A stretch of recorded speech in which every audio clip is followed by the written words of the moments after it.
Right now, dealers across America are quietly turning e-bikes away at the trade-in counter. Not because they're picky, because these bikes have turned into liabilities they can't resell. If you own one of these 12 types, you need to know before you walk in, because reason number 1 will show you why the counter stays empty. Number 12. Your dealer never sold it to you in the first place. This is the rule almost nobody talks about until they hit it face to face. Most bike shops will only accept a trade-in if they were the ones who originally sold you that exact bike. Walk in holding a solid, well-known brand from a different store, and the answer is still no. This isn't a secret policy either. Shops list this rule right on their own websites. Plain and simple. They only take bikes they sold themselves. The reason comes down to trust and history. When a shop sold you the bike, they know exactly how it was built, how it was set up, and what condition it left the store in. A bike from across town carries none of that history with it. To that dealer, it's a mystery box. Nobody wants to buy a mystery box, fix it up, and hope it sells. On top of that, even when a dealer does accept a trade, most only credit 25 to 35% of what a new bike costs, and that number shrinks fast if the bike came from somewhere else. Warranties add another layer to this too, since most manufacturer warranties don't transfer to a second owner at all, which means a shop taking in an outside bike often can't even fall back on the original warranty if something goes wrong after the sale. So the trade-in door closes before you even open your mouth, and if it does open, the number on the table is smaller than most riders expect. Number 11. The battery is simply too old to be worth anything.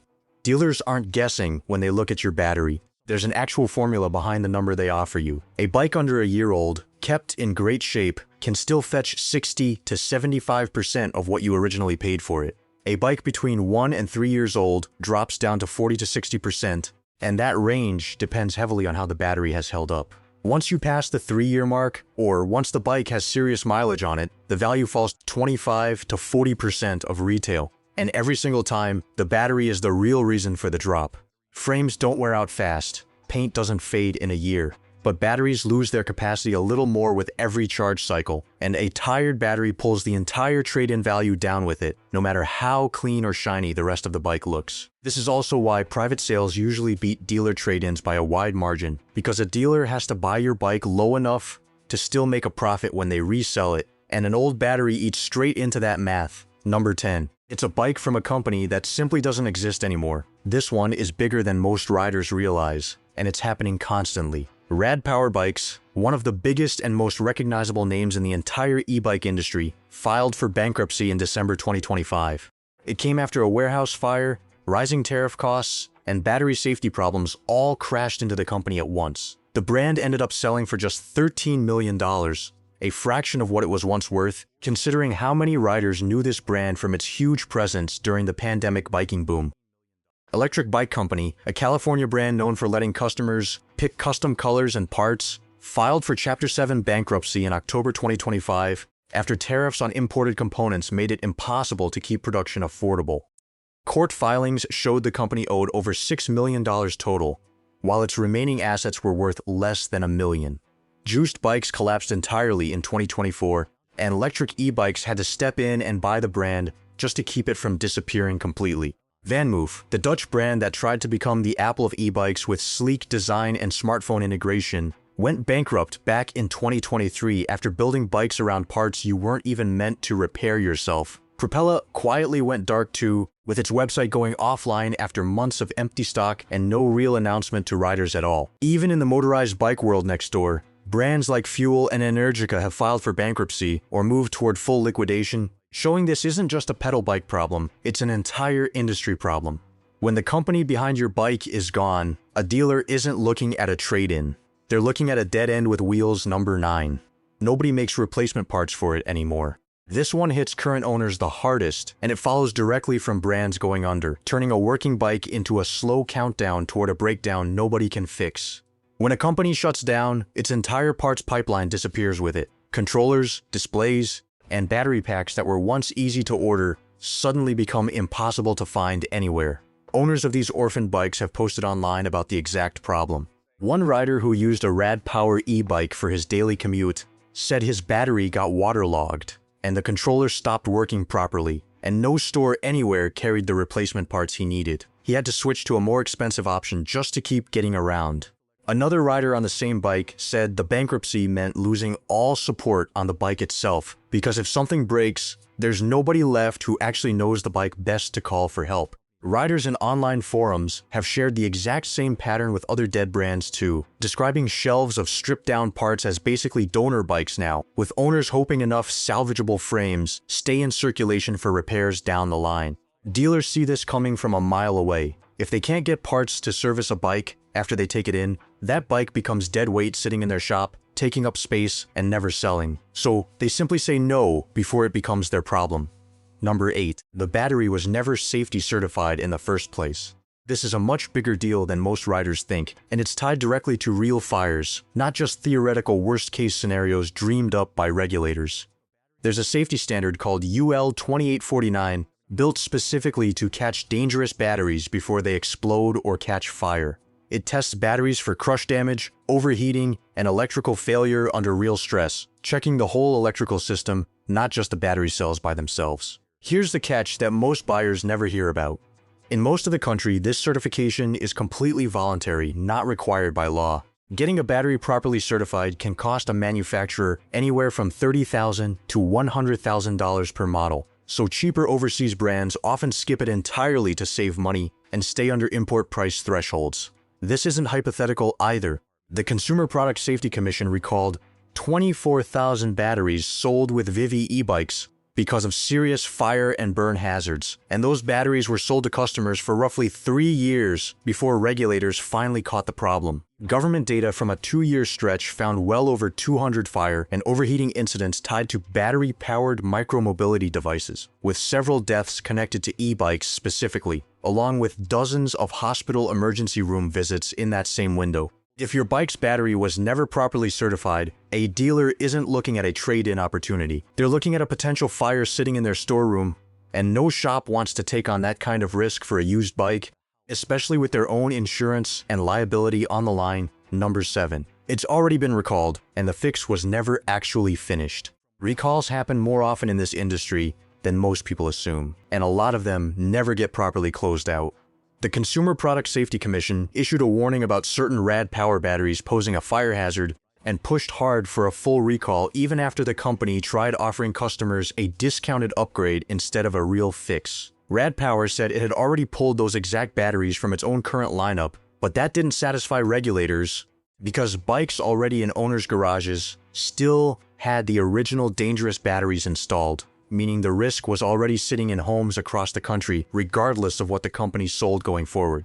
Norco issued an urgent recall on its Sight VLT CXE mountain bike after discovering the rear brake insert could come loose during riding, causing complete brake failure and putting riders at serious risk of injury, a problem that has nothing to do with the battery at all and shows recalls can hit any part of the bike. If your bike falls under an open recall that was never truly resolved, dealers will not touch it, plain and simple. Even a bike that looks flawless on the outside can still be sitting on a recall the owner never even heard about, since a lot of these notices only reach the original buyer and never make it to a second owner down the line.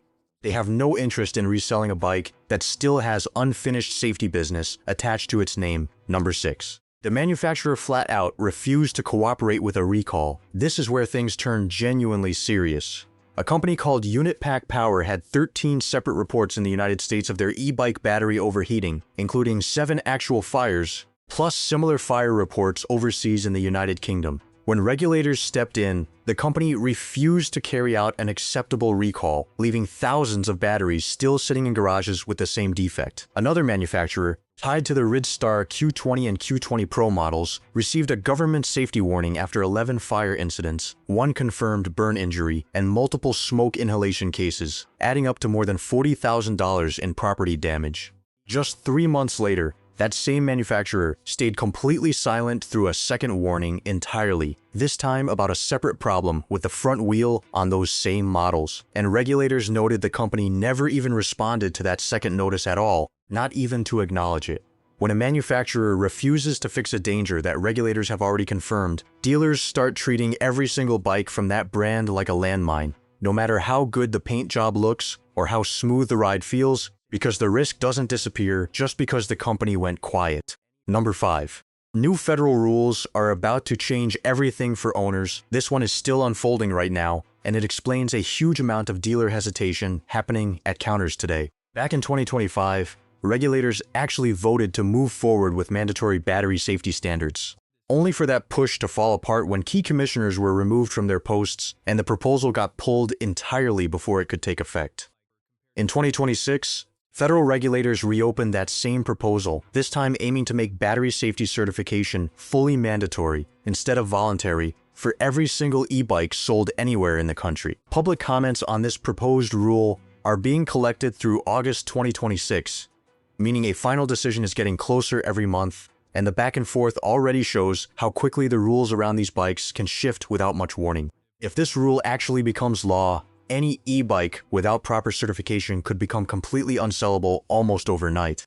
Dealers already see this coming, and that's exactly why so many are refusing uncertified bikes today instead of waiting around. Nobody wants a shop full of inventory that turns worthless the moment a new law finally passes.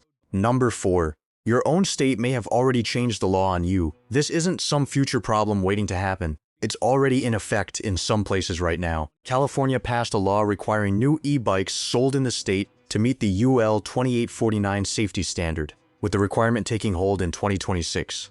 New York City moved even earlier, making similar certification mandatory for e-bikes and their batteries all the way back in 2023, right after a string of deadly battery fires in the city pushed lawmakers to act fast.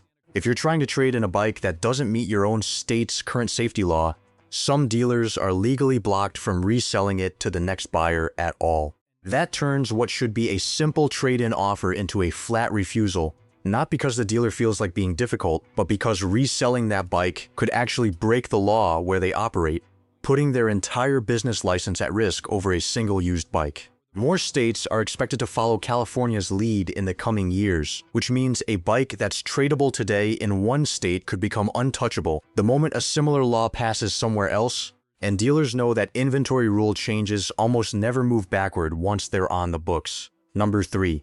It's been illegally modified to go faster than it's allowed to. E-bikes are split into speed classes for very real safety reasons. Class 1 and Class 2 bikes cap out at 20 miles per hour, while Class 3 bikes are legally capped at 28 miles per hour with pedal assist engaged. But plenty of riders install aftermarket tuning kits or dig into hidden unlock menus to push their bike well past that limit, sometimes reaching 35 or even 40 miles per hour. Here's the problem nobody warns you about. This isn't just a private little tweak between you and your bike. Pushing past that speed limit can knock the bike completely out of its legal e-bike classification, turning it into what's essentially an unregistered motor vehicle in the eyes of the law, one that would legally need registration, insurance, and a proper license to even operate on public roads.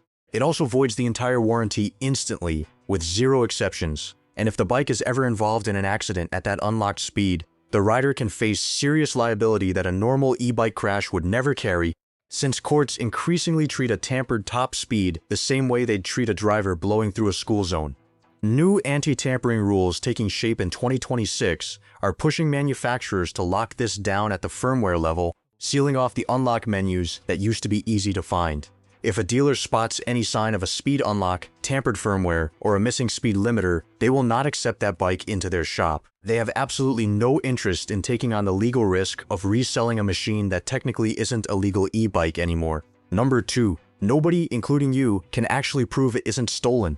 This is the one that catches even honest owners completely off guard. E-bike theft is extremely common across the country, and there is no single national database that tracks every stolen bike in one place, unlike cars, which all get checked against one shared system. Services like Bike Index and Project 529 do exist and genuinely help, and Bike Index alone has logged well over 1.5 million registered bikes, but they only cover bikes that were actually registered by their owners in the first place. Even the serial number itself can cause problems, because unlike a car's vehicle identification number, there's no standard format across brands, so a shop can't always decode where a bike came from or even what year it was made just by looking at the number stamped under the bottom bracket. If your e-bike has no visible serial number stamped anywhere, no proof of purchase saved, and no registration on file with any service, a dealer has absolutely no way to confirm that you're actually the legal, rightful owner. And no shop in their right mind wants to risk reselling stolen property, even by accident. It genuinely doesn't matter how convincing or honest your story sounds at the counter. Without real paperwork backing it up, Plenty of dealers will simply decline the entire trade because that legal risk just isn't worth it to them. Number 1. It falls into a price range that skips safety checks entirely. Here's the reason that quietly ties every other one on this list together.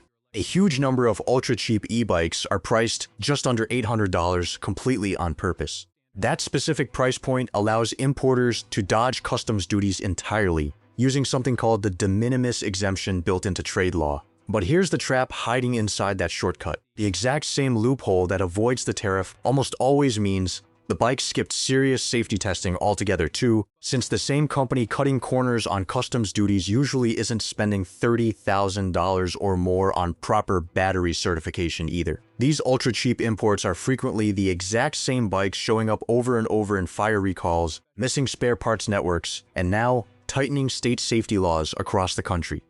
Experts who track this pattern keep pointing to the same conclusion, that without one clear national rule, safety mostly comes down to whichever company decides cutting costs is worth the risk. When a dealer sees one of these bikes roll up to their trade-in counter, they aren't just looking at one isolated problem. They're looking at nearly every single reason on this entire list, stacked together inside one machine sitting right in front of them. So if your e-bike checks any of these boxes, don't be shocked when the dealer at the counter says no. It isn't personal, and it isn't random either. It's the entire market finally catching up to years of cheap batteries, collapsed brands, and safety rules that got skipped along the way. None of this means your bike is worthless, and it definitely doesn't mean you did anything wrong by buying it. It just means the trade-in counter isn't always the right place to sell it anymore. Know your bike, know its real history, and you'll know exactly what it's actually worth before you ever walk through that door.